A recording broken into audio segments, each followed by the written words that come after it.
Silchar news 24-এ আপনাদেরকে স্বাগতম জানাই। আজ হলো 29 জুলাই সোমবার। আজকের কয়েকটি বিশেষ গুরুত্বপূর্ণ খবর নিয়ে আসলাম। আজকের প্রথম খবরটি হলো রেশন কার্ড না থাকা সকলদের জন্য এসেছে একটি বিশেষ খবর। এখনো পর্যন্ত যে সকলের রেশন কার্ড নেই তাদেরকে বিশেষ সুবিধা প্রদান করা হবে। নতুন রেশন কার্ড অথবা রেশন কার্ডেতে পরিবারের সদস্যের নাম অন্তর্ভুক্ত করার জন্য আগামী 3 অগাস্টের আগেই সংগ্রহ করিতে হবে ফর্ম। সম্পূর্ণ তথ্য সহ এই ফর্ম পূরণ করে জেলা মহকুমার খাদ্য সরবরাহ বিতরণ এবং গ্রাহক পরিক্রমার কার্যালয়তে ফর্ম জমা দিতে হবে। 2021 সন থেকে 2023 সনের ভিতরের শ্রম কার্ড থাকা শ্রমিক সকলেরা এই বিশেষ সুবিধা লাভ করিবেন বলে রাজ্য সরকার থেকে জানানো হয়েছে। আপনাদের রেশন কার্ড রয়েছে না এই কমেন্টে নিশ্চয়ই জানাবেন। এদিকে পিএম কিষাণ থাকা দেশের কৃষক সকলদের জন্য এসেছে একটি জরুরি খবর। কৃষকেরা সাবধান হয়ে থাকিবেন, হঠাৎ আসতে পারে। কৃষকদের হোয়াটসঅ্যাপে অথবা মেসেজ বক্সে পিএম কিষাণের কেওয়াইসি করার জন্য পিডিএফ ফর্ম। এই পিডিএফ ফর্মেতে যে সকল কৃষকেরা তাদের মোবাইল নাম্বার, ব্যাংক অ্যাকাউন্ট এবং সম্পূর্ণ তথ্য দিয়েছেন তাদের ব্যাংক অ্যাকাউন্ট হ্যাক করে দেওয়া হয়েছে বলে খবর এসেছে, যার জন্য কৃষকেরা সতর্ক হয়ে থাকিবেন। এ ধরনের পিডিএফ ফর্মেতে তথ্য শেয়ার করিবেন না। এদিকে শিলচরের একটি ছেলে শিলচরের একটি মেয়েকে দিল্লিতে খুন করে দিয়েছে বলে খবর এসেছে। খবর অনুযায়ী জানা গেছে শিলচরের এই মেয়েটির নাম হলো স্নেহা। সেই মেয়েটি দিল্লিতে থাকতো এবং জিম ট্রেনারের কাজ করত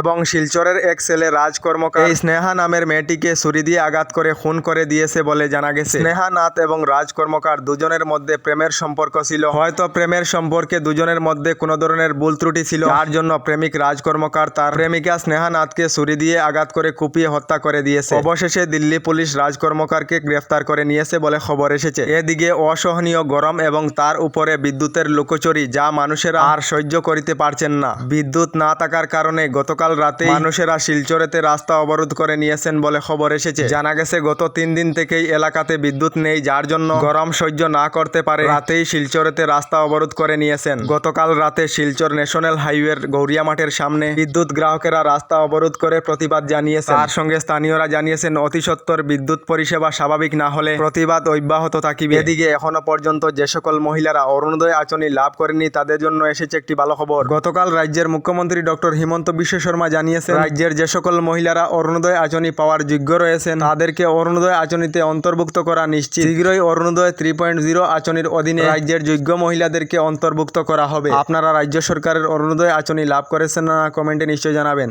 এদিকে আবহাওয়া বিজ্ঞান কেন্দ্রের তরফ থেকে জানানো হয়েছে আজ থেকে বরাক উপত্যকার 3টি জেলা সহ রাজ্যের বিভিন্ন জেলায় হালকা বৃষ্টির সম্ভাবনা রয়েছে।